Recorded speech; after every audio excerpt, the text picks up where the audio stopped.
versículos 7 y 8. La ley de Jehová es perfecta, que convierte el alma. Entonces Abelardo decía, ¿perfecta para qué? ¿Para construir un puente? No, porque no es un libro de ingeniería. ¿Perfecta para qué? ¿Para edificar una casa? No, porque no es un libro de ingeniería. ¿Perfecta para qué? Y dice ahí, para convertir el alma. La ley de Jehová es perfecta, que convierte el alma. Agarre eso ahí.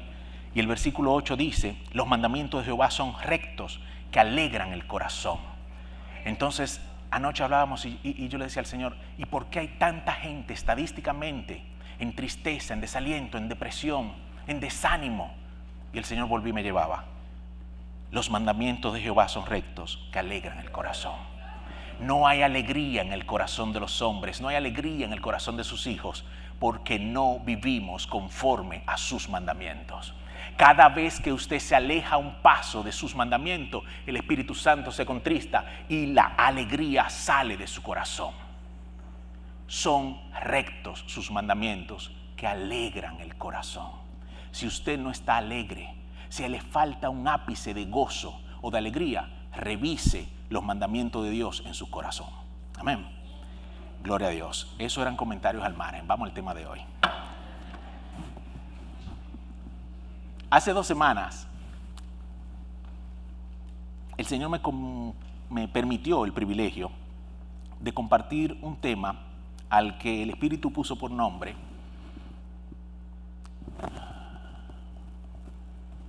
Gloria a Dios. Eso pasa con los años. Al que el Espíritu puso por nombre, este es mi hijo amado en quien tengo complacencia. Ok, ¿se complace Dios en mí? Y ahí dilucidamos una serie de cosas, desgranando el versículo sobre Jesucristo y por qué Dios se complacía en Jesucristo. Y junto con ese estudio, el Señor me inquietó a estudiar otra cosa que ayer me permitió terminar de plasmarla. Aquel se llamaba ¿Se complace Dios en mí? Y el estudio de hoy se llama ¿Se avergüenza Dios de mí? Bueno, por el silencio parece que vamos a tener que dejarlo ahí. Pero no, vamos a hacerlo. ¿Se avergüenza Dios de mí? Hebreos 11, versículos 13 al 16 dice lo siguiente. Conforme a la fe murieron todos estos sin haber recibido lo prometido, sino mirándolo de lejos y creyéndolo y saludándolo y confesando que eran extranjeros y peregrinos sobre la tierra. Porque los que estos dicen claramente dan a entender que buscan una patria, pues si hubiesen estado pensando en aquella de donde salieron, ciertamente tenían tiempo de volver. Pero anhelaban una mejor, esto es, celestial. Por lo cual Dios no se avergüenza de llamarse Dios de ellos, porque les ha preparado una ciudad. Gloria a Dios. Es un pasaje conocido por la mayoría de nosotros, es un pasaje que hemos revisado muchas veces, es una porción que hemos analizado y muchos predicadores la han compartido, quizás usted mismo la ha estudiado y la ha compartido con un grupo de amigos o en algún lugar. Sin embargo, es un pasaje como toda la palabra de Dios, que cuando el Espíritu la trae a nuestro espíritu, es el momento preciso en el que Dios abre nuestro entendimiento y nos lleva a una dimensión más profunda de conocimiento y Él espera que de transformación. Vamos a ver un par de aspectos. El primero, ¿sabía usted que según este texto que acabamos de leer, Dios puede avergonzarse de usted? ¿Usted se imagina lo que es el Dios eterno, el Dios creador, su Padre y mi Padre, nuestro Salvador, que al verme haga, qué vergüenza? El texto dice que Dios no se avergonzaba de ellos, y si no se avergonzaba de ellos, indefectiblemente por contraposición, puede avergonzarse de otros. Entonces, peor aún, usted puede ser hijo de Dios y Dios estar avergonzado de usted. Y obviamente no de que usted sea su hijo, pero sí de usted. Y esto es parte de lo que vamos a desmembrar, a separar de esta porción. ¿Se avergüenza Dios de mí? ¿Por qué se avergonzaría Dios de mí? ¿Qué hace que Dios no se avergüence de sus hijos? Vamos a ver el contexto. Primeramente, esta porción la hemos extraído de la carta a los Hebreos. Y la carta a los Hebreos es una porción extremadamente rica para la fe. Los exhorto y los invito a que la lean, la relean, la estudien y la reestudien para que la fe sea fortalecida y la visión sea esclarecida. La carta a los Hebreos sugiere el título que fue escrita a los expatriados, a los creyentes, a los judíos que habían creído y estaban tambaleantes en su fe. Aunque no tiene destinatarios de manera específica, por el contexto, por la cantidad de veces que se cita el Antiguo Testamento y por el título de la carta, se entiende que fue dirigida directamente a la Iglesia de Cristo en la dispersión. Pero, ¿cuál es el contexto general de la carta a los Hebreos? La carta a los Hebreos quiere ratificar y restablecer la supremacía de Cristo sobre todos los aspectos de la fe judaica, sobre todos los ritos y sobre todos los antiguos intermediarios. Tanto así que el capítulo 1, versículo 1 en adelante comienza diciendo: Dios, habiendo hablado muchas veces a nuestros padres por los profetas, hoy ha hablado por el Hijo. Pero hay un texto bien antiguo que dice, en vez de por el Hijo, en el Hijo. Y cuando nosotros tomamos que Dios habla en Cristo, indefectiblemente todo nuestro ser y nuestro sentido deberían enfocarse en la persona de Jesucristo. Entonces, partiendo de ahí, el autor empieza a desgranar, a separar, a codificar, a diagramar la supremacía de Cristo. Y nos lleva desde el capítulo 1 y nos va presentando Cristo superior a los ángeles, Cristo superior a los profetas, Cristo superior a Moisés. Entonces presenta a Cristo como sumo sacerdote, la perfección del sacerdocio de Cristo, Cristo como autor de la salvación, la perfección del sacrificio de Cristo para la redención de la humanidad y la redención de toda la creación, el nuevo pacto. Y tras cada una de esas revelaciones, entonces habla de los peligros y las advertencias en los que podemos caer si luego de haber obtenido ese conocimiento, lo ignoramos o no vivimos conforme a él. Peligros y advertencias. Pero entonces llegan el capítulo 11 y el capítulo 12, donde luego de hablar de Cristo, el autor comienza a hablar de la fe y de cómo se vive por fe, y a dar ejemplo, a los cuales él llama esta gran nube de testigos, de hombres y mujeres que vivieron por la fe y por la fe dieron testimonio de la obra de Dios en sus vidas. Capítulo 11 y capítulo 12 nos exhortan a vivir por la fe teniendo ejemplo de otros hermanos que vivieron por la fe y fueron agradables a Dios. En el capítulo 12 nos dice, por tanto, puesto los ojos en Jesús, autor y consumador de la fe.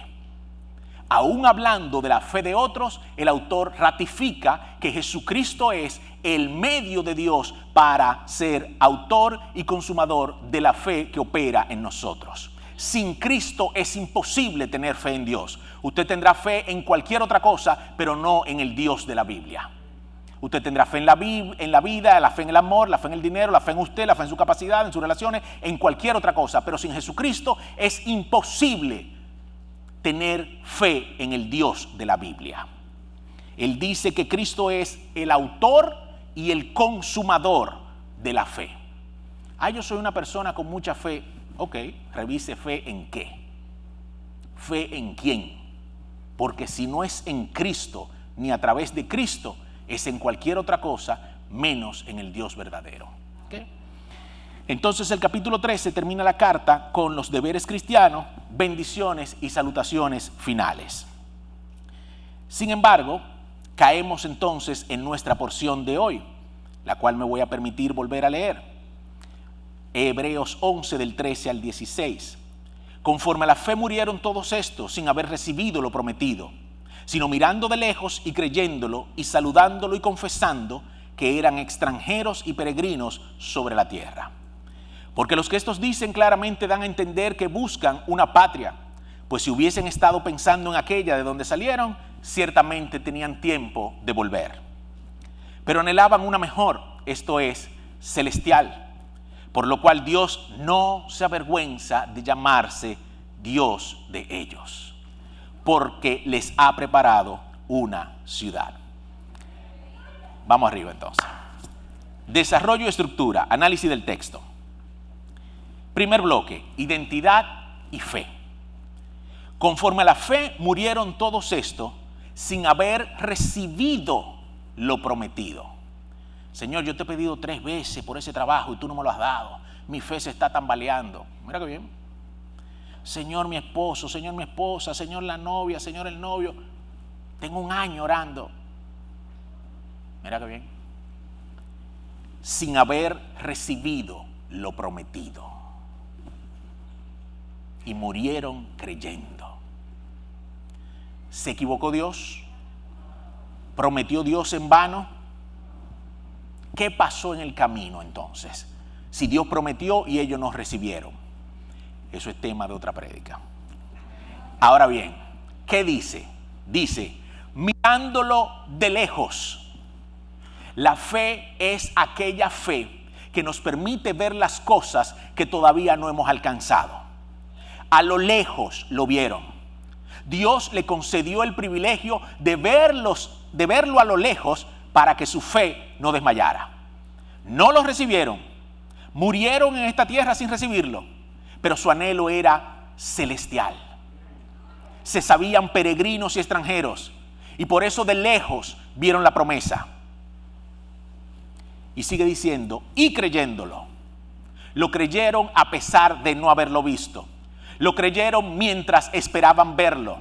Lo creyeron porque no dependía de ellos, sino del Dios que había prometido. Y creyéndolo entonces, los saludaron. A veces aparecen algunos hermanos que nosotros miramos así. Que nos dicen, no, ya eso es mío. Y tú dices, ¿pero de qué me está hablando? No, yo sé que ya yo los recibí. Pero claro, la fe de ellos no es como tu fe ni como mi fe. Ellos le creen al Dios que les habló. Entonces yo le digo a su hermano, mi único consejo es que te asegure que fue Dios que te habló. Pero si fue Dios que lo dijo, pero si fue Dios que lo prometió, Dios no es hombre para mentir, ni hijo de hombre para arrepentirse. Ciertamente Él cumplirá sus promesas. Entonces dice, mirándolo de lejos, creyéndolo, saludándolo y confesando que eran extranjeros y peregrinos sobre esta tierra. Y esa era su identidad. Ellos sabían que todo en esta tierra era pasajero. Por eso pedían cosas eternas. Un día alguien me dijo, los cristianos son una partida de conformistas. Y yo me quedé mirándole y le di gracias a Dios porque hacía poco había escuchado a un predicador dar una respuesta sobre eso y agarré esa memoria y le dije, estás equivocado. Los cristianos somos tan poco conformistas que no anhelamos nada de esta tierra. No nos conformamos con lo que este mundo nos brinda. Nuestro anhelo es celestial. Nuestro anhelo está en el cielo. Nuestra patria viene de lo alto, la Jerusalén eterna. Nuestro anhelo es estar con Dios en su presencia. El apóstol Pablo decía, para mí el vivir es Cristo y el morir es ganancia. Si usted no se sabe peregrino y extranjero, usted tiene serios problemas. Primero porque su vida le quedan un par de años nada más. Y segundo porque usted se la va a pasar luchando por todo aquello a lo que Dios llamó añadidura. Es el momento de que la iglesia empiece a levantar sus ojos y poner sus ojos en lo eterno, en lo imperecedero, donde el ladrón no mina ni la polilla corrompe. Hacer tesoros en el cielo, porque todo lo demás vendrá por añadidura. Entonces eso quiere decir que yo no me prepare, que yo no me vaya a España. Eso quiere decir, no, eso no quiere decir nada de eso. Eso quiere decir que tú te muevas en la voluntad de Dios. David decía, tú eres que me das la fuerza para hacer las riquezas. Pero David amaba profundamente a Dios y su anhelo era estar en la casa de Dios.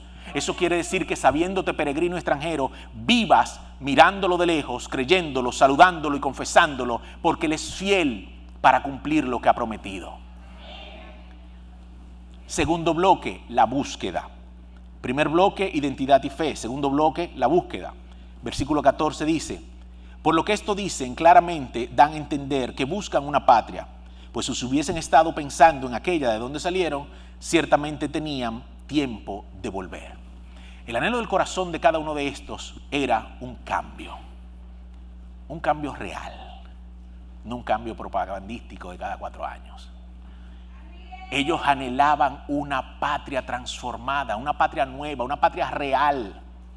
Una patria que viniera de lo alto, en la cual el Rey de Reyes y el Señor de Señores fuera el que gobernara. Ellos buscaban algo. Ellos no eran conformistas y no estaban viviendo el día por el día. Ellos buscaban algo, pero ¿qué buscaban? Pregúntese usted mismo, ¿qué yo busco? ¿Qué yo quiero de la vida? Mi hijo me dice, papi, deja de estar dando ejemplo a costillas mías. Pero mi hijo me dijo un día, yo quiero vivir mi vida.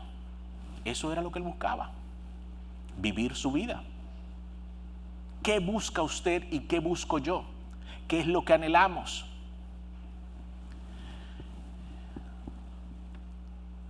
El Espíritu me trae un recuerdo de otra conversación que tuve con Abelardo precisamente hace muchos años, gracias a Dios. Yo estaba un poco tibio o bastante tibio. Uno nunca está ni poco ni muy tibio, uno está tibio y punto. Y fui y le dije después de cierta situación, familia, me siento vivo. Y él se quedó mirándome con amor y humildad. Y me dijo algo como que, cuidado que tu vida no vaya a ser muerte, porque lejos de Cristo, como estás ahora, no hay vida. Entonces, ¿qué buscamos nosotros? ¿Qué es lo que queremos sentir? ¿Qué es lo que queremos experimentar? Ellos estaban buscando una patria celestial, no la patria de donde salieron. Hay muchos de nosotros que el Señor nos saca de Egipto y nos quedamos en Egipto. Y en nuestros corazones volvemos a Egipto. Y el pueblo de Dios lo sacó de Egipto con maravillas y portentos, y su corazón siguió en Egipto. Valga la cuña, el libro Una iglesia sana y de guerra tiene una porción en la que dice, si no lo ha leído lo puede comprar, gracias. Tiene una porción en la que dice, lo difícil para Dios no fue sacar al pueblo de Egipto. Lo difícil fue sacar a Egipto de sus corazones y de sus mentes. A veces estamos en la iglesia locos porque la iglesia termine para poder volver al mundo. Pero como dice Marco Vidal, ¿qué lo retiene? Salga, váyase. Si tan maravilloso es el mundo, vuelva a él, dice el hermano Vidal. Ellos no buscaban la patria de donde salieron. Ellos buscaban una patria celestial. Si lo hubieran buscado, hubieran tenido tiempo para devolverse. El tiempo que estamos transcurriendo en la tierra es un arma de doble filo. Es un tiempo para proseguir al blanco, es un tiempo para perfeccionarnos hasta el día de nuestro encuentro con Cristo Jesús, pero es un tiempo que pesa sobre muchos de aquellos que anhelan volver atrás, para que tengan la oportunidad de volver atrás. La palabra dice que Demas, quien había sido colaborador de Pablo y amaba a Pablo, amando más al mundo, lo abandonó. Entonces revisemos en nuestros corazones qué es lo que amamos, qué es lo que buscamos, cuál es la patria que anhelamos tener. Tenían tiempo para devolverse. Tercer bloque, el anhelo. Primer bloque, identidad y fe. Segundo bloque, la búsqueda. Tercer bloque, el anhelo. Versículo 16, pero anhelaban una mejor, esto es, celestial. Por lo cual Dios no se avergüenza de llamarse Dios de ellos, porque les ha preparado una ciudad. Ellos tenían un anhelo y era una patria mejor. Tenían el anhelo de una patria celestial, lo cual se contrapone a todo lo terrenal. Bueno, pero yo deseo una mejor casa, pero yo deseo un mejor carro, sí, está bien, eso no hay problema. Pero ¿son tus deseos y tus anhelos terrenales mayores que tu anhelo celestial? Si la respuesta es sí, ahí hay problema. Si la respuesta es no, estamos muy bien.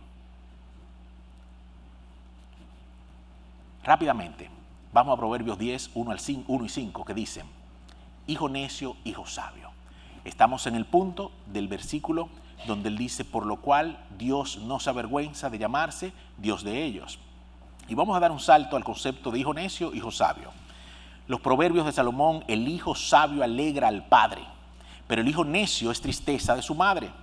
El que recoge en el verano es hombre entendido, el que duerme en el tiempo de la siega es hijo que avergüenza. El hijo necio avergüenza al padre. la necedad. Otra porción de la palabra dice el necio en su corazón, no hay Dios. Y en una porción, nuestro Señor Jesús nos da una parábola de un hombre que tenía muchas riquezas y dijo, ¿qué haré? Desbarataré mis graneros, construiré nuevos, los llenaré y así guardaré todo lo que tengo. Y el Señor le dice, necio, esta misma noche vienen a pedir tu alma. Entonces el Señor nos muestra con ejemplos claros lo que es ser necio. La ociosidad. No durmamos como los demás, sino velemos y seamos sobrios. El que duerme en el tiempo de la siega no cosecha. Dice la porción que el que duerme en el tiempo de la siega no cosecha. Entonces, ¿qué está sucediendo aquí? Necedad y ociosidad. El necio normalmente es ocioso. Sin embargo, dice que el hijo sabio alegra el corazón del padre. La sabiduría. La palabra nos dice que el principio de la sabiduría es el temor a Jehová y que el conocimiento del Santísimo es la inteligencia. El hijo sabio alegra el corazón del padre. Ahora bien, Hebreos 11, 8 al 10 nos dice, por la fe Abraham siendo llamado obedeció para salir al lugar que había de recibir como herencia y salió sin saber a dónde iba. Por la fe habitó como extranjero en la tierra prometida como en tierra ajena, morando en tiendas con Isaac y Jacob, coherederos de la misma promesa. Porque esperaba la ciudad que no tiene fundamentos, cuyo arquitecto y constructor es Dios. Entonces, dice la palabra, por la fe Abraham. El necio no tiene fe en su corazón. El ocioso no alimenta la fe en su corazón. Dice que Abraham siendo llamado.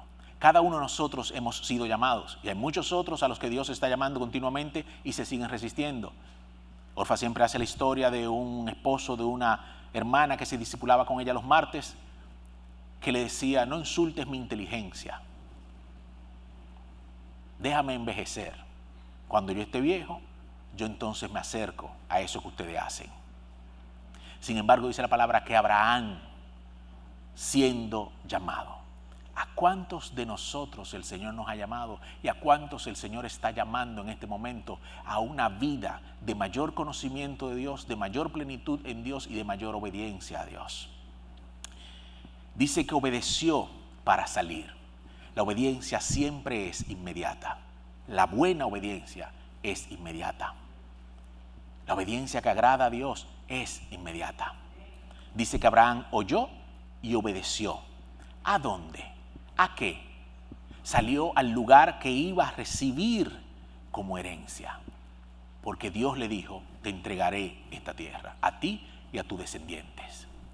Entonces dice que salió sin saber a dónde iba, pero confiado en que Dios lo iba a guiar. Confiado en que el Señor sabía a dónde los estaba llevando.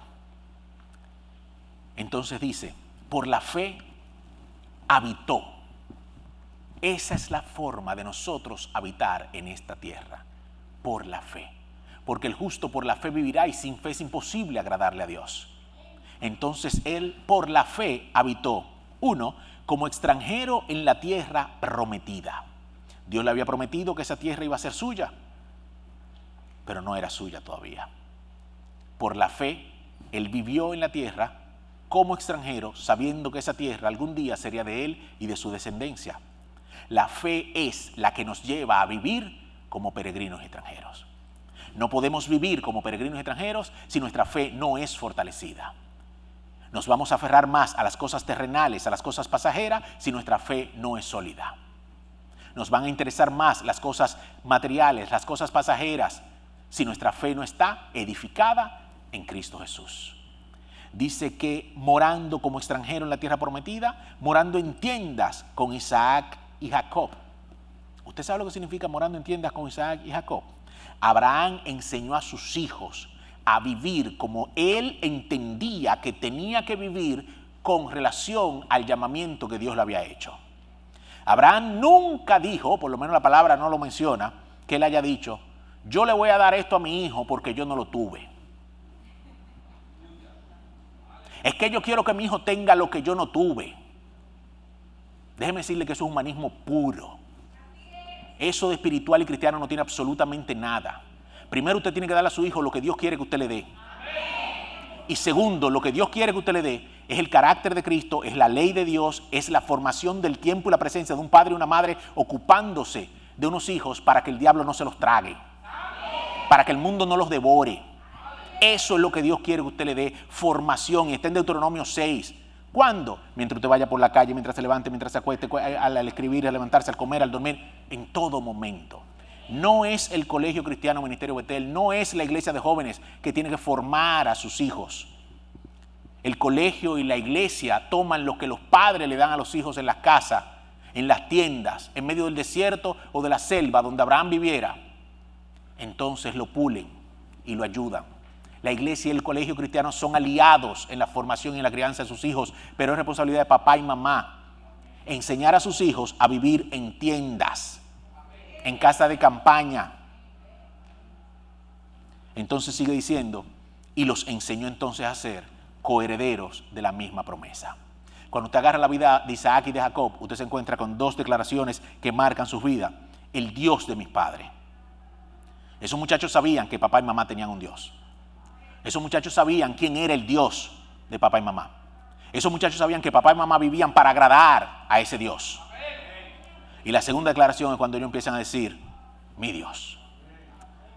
Pero el Dios de ellos nunca iba a ser el Dios de ellos, como el Dios de sus hijos nunca va a ser el Dios de sus hijos, si primero no es el Dios de papá y mamá.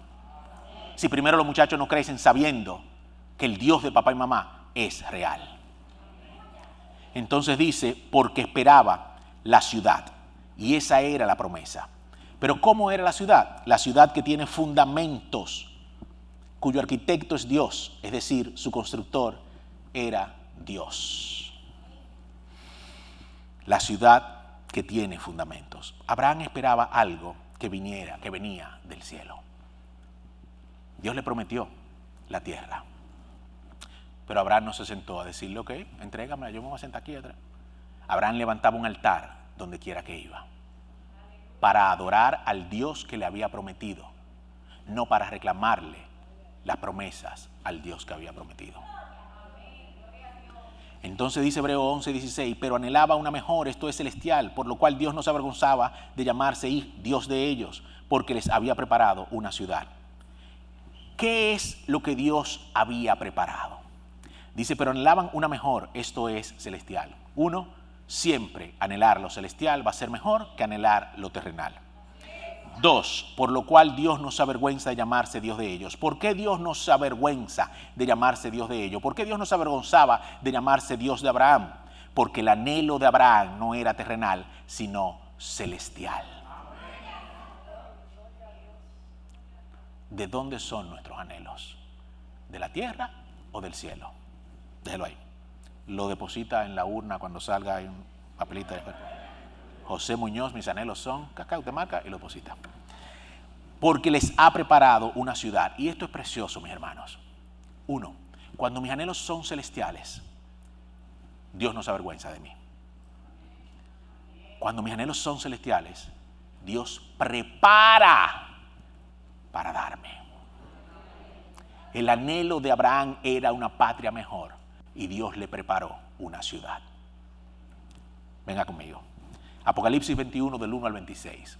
Amárrese los cinturones que vamos un chin rápido ahora. Vi un cielo nuevo y una nueva tierra, porque el primer cielo y la tierra primera pasaron. El mar ya no existía más y yo, Juan, vi la santa ciudad, la nueva Jerusalén, descender del cielo de Dios, dispuesta como una esposa ataviada para su marido. Y oí una gran voz del cielo que decía, he aquí el tabernáculo de Dios con los hombres, y él morará con ellos, y ellos serán su pueblo, y Dios mismo estará con ellos como su Dios. Enjugará Dios toda lágrima de los ojos de ellos, y ya no habrá más muerte, ni habrá más llanto, ni clamor, ni dolor, porque las primeras cosas pasaron. Y el que estaba sentado en el trono dijo, he aquí, yo hago nuevas todas las cosas. Y me dijo, escribe, porque estas palabras son fieles y verdaderas. Y me dijo, hecho está. No soy yo. Y me dijo, hecho está. Eso es para usted decir, pero ¿por qué que yo dudo? Pero ¿cómo es que yo? Pero es que hecho está. es exactamente la misma declaración que Cristo dio en la cruz del Calvario con relación a la salvación y a la redención de la creación. Consumado es, hecho está. Todo lo que Dios tenía que hacer para que la creación fuera reconciliada con Él mismo, Dios lo hizo en la cruz del Calvario. Y todo lo que Dios tiene que hacer para que toda la creación y todos sus hijos se reencuentren con Él y puedan vivir con Él para una eternidad, dice Cristo, hecho está. Gracias, doña Marina. Gracias, doña Marina. Dele ese aplauso a Dios. Hecho está. Y nosotros nos afanamos y nos afanamos y nos afanamos. Pero eso es otra prédica. Yo soy el alfa y la omega, el principio y el fin. El que tuviere sed, yo le daré gratuitamente de la fuente del agua de la vida. Y el que venciere, heredará todas las cosas. Y yo seré su Dios y él será mi hijo. Pero los cobardes e incrédulos, los abominables y homicidas, los fornicarios y hechiceros, los idólatras y todos los mentirosos tendrán su parte en el lago que arde con fuego y azufre, que es la muerte segunda. Oigan bien, vino entonces a mí uno de los 7 ángeles que tenían las 7 copas llenas de las 7 plagas postreras, y habló conmigo diciendo, ven acá, y yo te mostraré la desposada, la esposa del Cordero. Y me llevó en el espíritu a un monte grande y alto, y me mostró la gran ciudad santa de Jerusalén, que descendía del cielo de Dios, teniendo la gloria de Dios, y su fulgor era semejante al de una piedra preciosísima como piedra de jaspe, diáfana como el cristal. Tenía un muro grande y alto con 12 puertas, y en las puertas 12 ángeles y nombre inscritos, que son los de las 12 tribus de los hijos de Israel. Al oriente 3 puertas, al norte 3 puertas, al sur 3 puertas, al occidente 3 puertas, y el muro de la ciudad tenía 12 cimientos, y sobre ellos los 12 nombres de los 12 apóstoles del Cordero. Las 12 puertas eran 12 perlas, cada una de las puertas era una perla, y la calle de la ciudad era de oro puro, transparente como el vidrio. Y no vi yo en ella templo, porque el Señor Dios Todopoderoso es el templo de ella, y el Cordero. Y la ciudad no tiene necesidad de sol ni de luna que brillen en ella, porque la gloria de Dios la ilumina, y el Cordero es su lumbrera. Y las naciones que hubieran sido salvas andarán a la luz de ella, y los reyes de la tierra traerán su gloria y honor a ella. Usted sabe que aparte de salvar a individuos de manera personal e individual, la palabra de Dios revela que Dios salva naciones completas. Yo no sé lo que eso significa, pero está escrito. Las naciones que hayan de ser salvas, Dios quiere que nuestra nación sea salva. Usted y yo debemos orar por la salvación de la República Dominicana. La iglesia debe gemir, clamar, levantarse, interceder, como Abraham intercedió por Sodoma y Gomorra, para que Dios salve a la República Dominicana, para que no sea un remanente pequeño, sino para que los millones y millones de dominicanos que no conocen la verdad vengan al conocimiento de Cristo, sean libres y sean salvos. Es Dios el que dice que las naciones que hubieren sido salvas andarán a la luz de la nueva Jerusalén, y los reyes de la tierra entregarán su gloria y su honor a ella. Sus puertas nunca serán cerradas de día, pues allí no habrá noche, y llevarán la gloria y la honra de las naciones a ella. No entrará en ella ninguna cosa inmunda o que hace abominación y mentira, sino solamente los que están inscritos en el libro de la vida del Cordero. Y entonces Apocalipsis 22, 1 al 7 dice, después me mostró un río limpio de agua de vida, resplandeciente como cristal, que salía del trono de Dios y del Cordero. En medio de la calle de la ciudad y a uno y otro lado del río estaba el árbol de la vida, que produce 12 frutos, dando cada mes su fruto. Y las hojas del árbol eran para la sanidad de las naciones, y no habrá más maldición. Y el trono de Dios y del Cordero estará en ella, y sus siervos le servirán. Y verán su rostro, y su nombre estará en sus frentes. No habrá allí más noche, y no tienen necesidad de luz de lámpara ni de luz de sol, porque el Dios, el Señor, los iluminará, y reinará por los siglos de los siglos.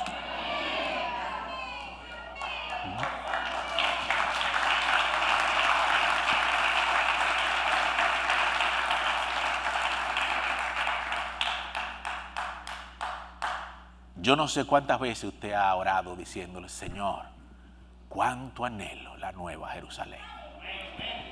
Yo no sé cuántas veces usted ha orado diciendo, Señor, gracias porque en esas calles de oro yo me voy a olvidar de los hoyos de la ciudad de Santo Domingo.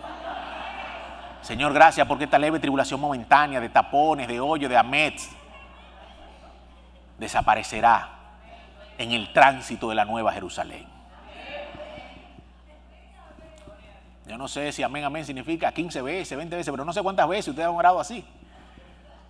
Pero si usted no ha orado así, empieza a orar como Abraham, anhelando una patria celestial.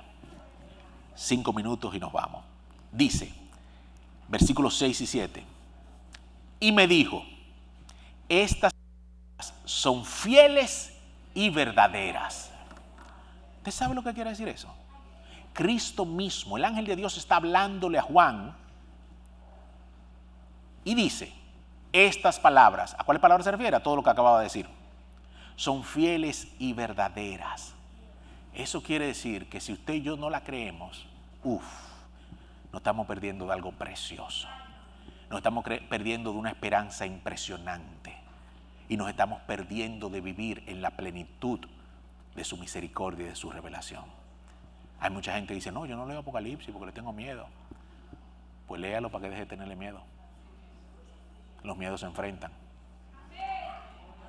Estas palabras son fieles y verdaderas.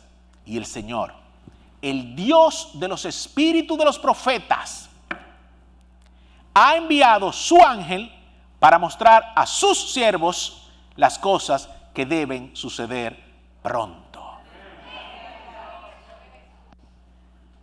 Usted sabe cómo yo me di cuenta que una contra las cosas que yo tenía que luchar era contra la burla. Cuando el Espíritu de Dios me llevó un día leyendo a Pedro, que dice, mas los burladores dicen, ¿y dónde está la promesa de su advenimiento? Si desde que murieron nuestros padres hasta ahora todo sigue como está y no llega. Cuando dice esto de suceder pronto, produce dos cosas en nuestros corazones. Si su corazón no ha sido todavía bien transformado, usted dice, bueno, pronto, hace 2000 años que Cristo murió y no ha vuelto. Y muchos de nosotros lo hemos pensado. Pero la otra que produce es, gracias Señor, porque para ti un día es como 1000 años y 1000 años como un día. Y tú no eres hombre para mentir, ni hijo de hombre para arrepentirte. Tú eres fiel y verdadero. Y si tú dijiste que eso iba a ser pronto, en tu eternidad ha de ser pronto. Ayúdame a estar listo, Señor. Entonces dice el versículo 7, he aquí, Señor, es Jesús que está hablando, vengo pronto. Bienaventurado el que guarda las palabras de la profecía de este libro. Cuando estaba haciendo el estudio, dije, Señor, pero vamos a tener que leer mucho. Y el Espíritu puso en mi espíritu, es necesario que la iglesia empiece a pensar en la Nueva Jerusalén. Es necesario que la iglesia empiece a anhelar la patria celestial. Es necesario que lo lean para que sepan que fui yo que lo dije. Es su palabra la que nos invita a saber, a pensar, a meditar. Ahora hay un grupo loco ahí pensando en una ciudad que tiene un río en el medio y árboles que sus hojas sanan las naciones. Es el Dios eterno el que quiere que las naciones sean sanas. Cuando usted le pregunten, ¿y por qué si Dios hay tantas cosas en el mundo? ¿Y por qué si Dios sucede esto? ¿Y por qué si Dios? Llévelo a conocer el Dios de la Biblia. Dígale como decían los antiguos, ven y ve. No te voy a responder, ven y conócelo. Es Dios que quiere que la humanidad sea redimida y por eso vino y murió por nosotros y resucitó. Es Dios el que quiere que usted y yo seamos libres. Por eso el conocer la verdad nos da libertad. Es Dios el que quiere que usted y yo seamos sanos. Por eso las llagas del Cordero. Es Dios el que quiere que las naciones sean sanas, sean libertadas. Es Dios el que ama tanto, tanto, tanto a su creación que una y otra vez nos restaura, nos lava, nos limpia, nos redime, nos viste y nos hace sentar de nuevo en la mesa con Él. Él es nuestra gloria y Él es el que levanta nuestras cabezas. Él es el fiel y el verdadero. Él es el testigo fiel, el que es, el que era y el que ha de venir. Y Él es el que dice, fieles y verdaderas son estas palabras. Piensa por un minuto, ¿cuál es tu anhelo? ¿Es mi anhelo celestial o terrenal? ¿Le creo? Sabiendo que son fieles y verdaderas estas palabras, ¿qué voy a hacer con ellas? ¿Voy a caminar como viendo al invisible o voy a seguir viviendo como he vivido hasta ahora? Es tiempo de decisión, es tiempo de definición. El libro de los Hebreos dice claramente, porque no somos de los que retrocedemos para perdición del alma. Somos de los que proseguimos para salvación. ¿Qué dices ahora? ¿Se avergüenza Dios de ti? ¿Y ahora qué vas a decidir? ¿Harás que tu anhelo alegre el corazón de Dios o permitirás que tu Padre permanezca avergonzado por tu vida? Vamos a orar. Padre, gracias porque cada día son nuevas tus misericordias. Gracias porque cada día, Señor, tenemos una esperanza viva en el que vive por siempre, en el eterno, en el único Dios verdadero. Gracias porque eres majestuoso, maravilloso, impresionante. Gracias porque, como decía tu hijo Tozer, el que no te ha conocido adora cualquier cosa menos al Dios verdadero. Enséñanos a conocerte para que podamos adorar al único Dios verdadero. Y Señor, si hasta hoy nuestros anhelos habían sido meramente terrenales, humanos, naturales, propios de nuestra naturaleza, humildemente te pido, Señor, que tú nos ayudes a empezar a anhelar cosas celestiales, a empezar a anhelar cosas de las que tú no te avergüences, a empezar a consumir nuestra vida en un proceso genuino de transformación, de crecimiento, de maduración, hasta llegar a la estatura del varón perfecto en Cristo Jesús. Oro pidiéndote, Señor, que tú perdones nuestras transgresiones pasadas, que tu sangre limpie de nosotros toda inmundicia, toda iniquidad, toda mancha, toda arruga y toda cosa semejante. Y que tu Espíritu hoy vivifique nuestros espíritus, renovando nuestro entendimiento y haciéndonos aferrarnos a tus promesas, porque tú no eres hombre para mentir, ni hijo de hombre para arrepentirte. Gracias por Jesucristo, Padre. Gracias, Cristo, por tu obediencia y por tu victoria. Pero muchas más gracias, porque en ti tenemos la posibilidad de que el Dios Padre, nuestro Padre, no se avergüence de nosotros. A ti clamamos, a ti te bendecimos, a ti te honramos, a ti te damos gracias. Y en ti, Señor, ponemos nuestra esperanza para contar todas tus obras. Que tu palabra sea atesorada y que tu palabra sea hoy, Señor, semilla que produzca en nosotros fruto al 100%. Que principios de días sean sobre nuestras cabezas para proclamar tu majestad, tu verdad, tu gracia y tu favor. Gracias por tus misericordias. En el nombre de Jesús. Amén.